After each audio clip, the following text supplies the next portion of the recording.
সেই হারমাত সিপিএমদের রক্ত ঝরানো দেখিনি, কিন্তু আমরা ইতিহাস পড়েছি। মলয় দ্বারা এখানে যারা সিনিয়ররা আছেন, সেদিনকে আপনারা সিপিএমকে দেখেছেন। আজকে সাইবাড়ি করেছে, সাইবাড়িতে ছেলেকে মেরে মাকে রক্ত মাখা ভাত খাইয়েছে, তার দোষ কি? ছেলের দোষ, সে কংগ্রেস করে। আসন্ন 21শে জুলাই শহীদ সমাবেশকে মাথায় রেখে এক পথসভার আয়োজন করে হুগলির শিয়াখালা তৃণমূল কংগ্রেস। তৃণমূল যুবনেত্রী প্রিয়দর্শিনী ঘোষ থেকে শুরু করে জেলা যুবনেত্রী প্রিয়াঙ্কা অধিকারী, মলয় খাঁ সহ একাধিক নেতৃত্ব হাজির ছিলেন এই অনুষ্ঠানে। বাংলার বুকে বিজেপি বা অন্য কোনো দলের কোনো রাজনীতি কাজ করবে না বলে মনে করেন তৃণমূল নেতৃত্ব। এদিন অনুষ্ঠানটি শিয়াখালা অঞ্চল থেকে উপস্থিত ছিলেন সভাপতি সূর্যকান্ত ঘোষাল ও তাপস মুখার্জি সহ অন্যান্য নেতৃবৃন্দ।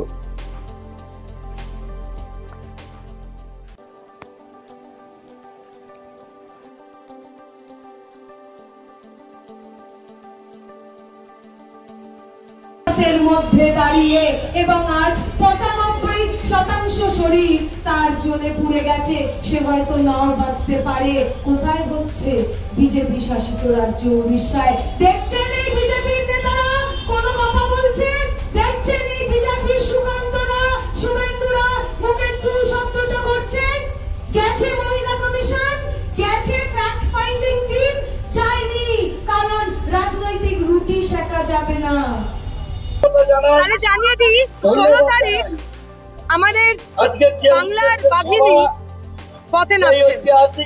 21শে জুলাইয়ের ঐতিহাসিক 21শে জুলাই থেকে শুরু করে যতবার বাংলার বাঘিনী মমতা বন্দ্যোপাধ্যায় রাস্তায় নেমেছেন, ততবার আপনারা দেখেছেন আন্দোলন হয়েছে, বিপ্লব হয়েছে। বাঙালিদের ওপর এহেন আচরণ, এরম অত্যাচার শানানোর বিরুদ্ধে আমরা সরব শুধু হয়নি, আমরা এবার কিন্তু একেবারে কোমরে আঁচল বেঁধে পথে নামছি। তাই হুঁশিয়ার থাকতে হবে এই সকল অপশক্তিদের যারা বাঙালিদের ওপর আক্রমণ শানাচ্ছে, কারণ দিদি পথে নামছে। যতই বঙ্গ সফর করো না কেন, বাংলার মানুষ যখন ভোটা মুক্তা ভোটা করে দেবে ভোটের বাক্সে, তখন বুঝবে তোমরা। 2025-এর 21শে জুলাই আমাদের শপথ নেবার দিন। দেখুন, আপনি আমাকে ব্যক্তিগতভাবে যদি জিজ্ঞেস করেন, আমার ধারণা এই তৃণমূলের বেশে দুষ্কৃতীরা, কারণ তৃণমূলের বেশে বেশ ধরলে দুষ্কৃতি মানে কি বলবে, এরকম কার্যকলাপ করলে তৃণমূল ভার্সেস তৃণমূল ন্যারেটিভটা এস্টাবলিশ করতে পারবে। এরা কেউ তৃণমূল না। যারা এরকম ঘৃণ্য অপরাধ করে, যারা এরা আচরণ করে, তারা আর যাই হোক না কেন তৃণমূল হতে পারে। 1993 সালের পর থেকে এটা নতুন কিছু নয়। মমতা বন্দ্যোপাধ্যায় সেই 13 জন শহীদের রক্তে শপথ করেছিলেন এবং বাংলাকে দুঃশাসন মুক্ত করবেন। তৎসহ সেই সকল ভাইয়েরা যারা সেই আত্মবলিদান দিয়েছে ওই 21শে জুলাই 1993 সালে সচিত্র পরিচয়পত্র চালুর দাবিতে মমতা বন্দ্যোপাধ্যায়ের যে মহাকরণ অভিযানের ডাক, সেই ডাকে তারা সামিল হয়েছিল। সেদিনের তাদের সেই রক্তে স্নাত অবস্থায় মমতা বন্দ্যোপাধ্যায়ের শপথের মধ্য দিয়ে সেই 93 সালের পর থেকে আজও সেই 21শে জুলাই সেই ভাইদের উদ্দেশ্যে তর্পণ যে হয় কলকাতায় ধর্মতলার রাজপথে, সেই শহীদদের তর্পণ এবং শ্রদ্ধার্ঘ্য নিবেদনে সারা বাংলার অগণিত যুব সম্প্রদায় থেকে, ছাত্র থেকে, যুব থেকে, মহিলা থেকে, সংখ্যালঘু সম্প্রদায় থেকে, খেটে খাওয়া মজদুর মানুষ থেকে সকলেই উপস্থিত হন ওই দিন মমতা বন্দ্যোপাধ্যায়ের নির্দেশে ওই শহীদ তর্পণের।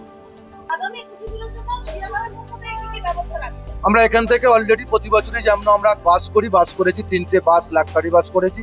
তৎসহ ছোট গাড়ি প্রায় 25-30টা ছোট গাড়ি রয়েছে এবং ছেলেরাও বিভিন্ন বুথ থেকেও তারা তাদের নিজের মতো ছোটখাটো গাড়ি করে। হ্যাঁ, এটা একটা আবেগের ব্যাপার, এটাই যেতেই হবে। তাই আমরা নেতৃত্বরা আমাদের সকলকে আমরা আহ্বান জানিয়ে দিই, আমাদের তরফ থেকে অ্যারেঞ্জ করা থাকলেও বিভিন্ন বুথ ও কিন্তু তারা তাদের নিজেদের মতো অ্যারেঞ্জমেন্ট করে একসঙ্গেই মানে তৃণমূল কংগ্রেসের নেতৃত্বের মাধ্যম দিয়ে তারা এখান থেকে একসঙ্গে তারা এই আবেগপূর্ণ জায়গায় শহীদ তর্পণের উদ্দেশ্যে তারা কলকাতার রাজপথে ধর্মতলায় উদ্দেশ্যে তারা যায়। 21শে জুলাই আমাদের কাছে অন্যবারের থেকে এবার আলাদা, কারণ এই 21শে জুলাই পরের বার যখন আমরা 21শে জুলাই করব, পরের বছর তখন মমতা বন্দ্যোপাধ্যায় চতুর্থবারের জন্য মুখ্যমন্ত্রী হবে। উনি নিশ্চয়ই কিছু আমাদের যুব এবং ছাত্র সমাজের জন্য দিক নির্দেশ দিয়ে দেবে। আমরা 21শে জুলাই ফিরে এসে জেলায় জেলায় তার কথা মতো, তার বার্তা অনুযায়ী আমরা কাজ করব। দেখুন, এই ব্যাপারটা আমার জানা নেই, তবে দল যখন, আমরা তো একটা বড় পরিবার, আপনার বাড়িতেও যখন আপনার ভাই বোনের মধ্যে ঝামেলা লাগে, কিন্তু কোথাও দেখবেন যদি আপনার বাড়িতে এসে কেউ আঘাত করে তখন আপনারা ভাই বোনেরাই এক হয়ে যান। সুতরাং একটা বড় পরিবার, কোথাও যদি কারো দ্বন্দ্ব থেকে থাকে, আমার মনে হয় সেইটার জন্য বিজেপি বা সিপিএম আলাদাভাবে কোনো সুবিধা পাবে না। আমাদের প্রথম কথা, আমাদের তৃণমূল কংগ্রেসে আমি মনে করি না দ্বন্দ্বটা খুব বড়, এবং যদি থেকে থাকে, আপনার কথা অনুযায়ী যদি থেকে থাকে, সেটাতে বিজেপি সিপিএম আলাদা বাড়তিভাবে কোনো সুবিধা পাবে না। যখন মমতা ব্যানার্জিকে চতুর্থবারের জন্য মুখ্যমন্ত্রী করার প্রসঙ্গ আসবে, তখন আমরা সবাই এক। আইএসএফ এর প্ররোচনা, আইএসএফ এর বড় নেতা, তার নাম করতে চাইছি না, সে ফুরফুরা শরীফে বসে বলেছিলেন যে আমরা যদি বিধানসভা ভোটে 100টা সিট না পাই তাহলে আমি এই রাজ্য ছেড়ে চলে যাব, কিন্তু তাকে এই রাজ্যতেই দেখা যায়। সুতরাং সে 100টার জায়গায় 2টো শূন্য বাদ দিয়ে 1খানা সিট পেয়েছে, তো তাই জন্য সে এখন এই প্ররোচনাগুলো দেবে। এবং এই প্ররোচনায় আমি বলবো তৃণমূল কংগ্রেসের কর্মীরা যাতে এই প্ররোচনায় পা না দেয়। শুধু আইএসএফ নয়, বিজেপি সিপিএম বিভিন্নভাবে প্ররোচনা দেবে, তার কারণ তারা মমতা বন্দ্যোপাধ্যায় এবং তৃণমূল কংগ্রেসকে ভয় পেয়েছে। এবং এবার 2026-এর নির্বাচন বলে নয়, 21শে জুলাই সমাবেশ প্রতি বছরই তার রেকর্ড চেঞ্জ করে। তার সমাবেশের যে উপচে যাওয়া ভিড়, সেই ভিড়ের রেকর্ড প্রতি বছরই চেঞ্জ করে, প্রতি বছরই ছাপিয়ে যায়।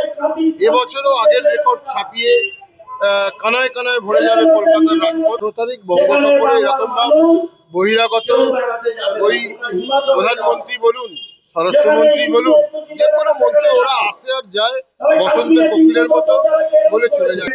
দেখুন, কেন্দ্রের যেনারা নেতৃত্ব আছে, প্রধানমন্ত্রী থেকে স্বরাষ্ট্রমন্ত্রী থেকে, তারা তো পরিযায়ী পাখির মতো সিজন টাইমে আসেন। ভোট আসছে, তারা আসবেন, তারা তাদের কাজ করবেন, আমরা আমাদের ওদিকে নজর নেই। তারা পরিযায়ী পাখি, আসবেন, এখানে চড়বেন, আবার উড়ে চলে যাবেন। বাংলার মানুষের এতে কোনো উপকার হবে না।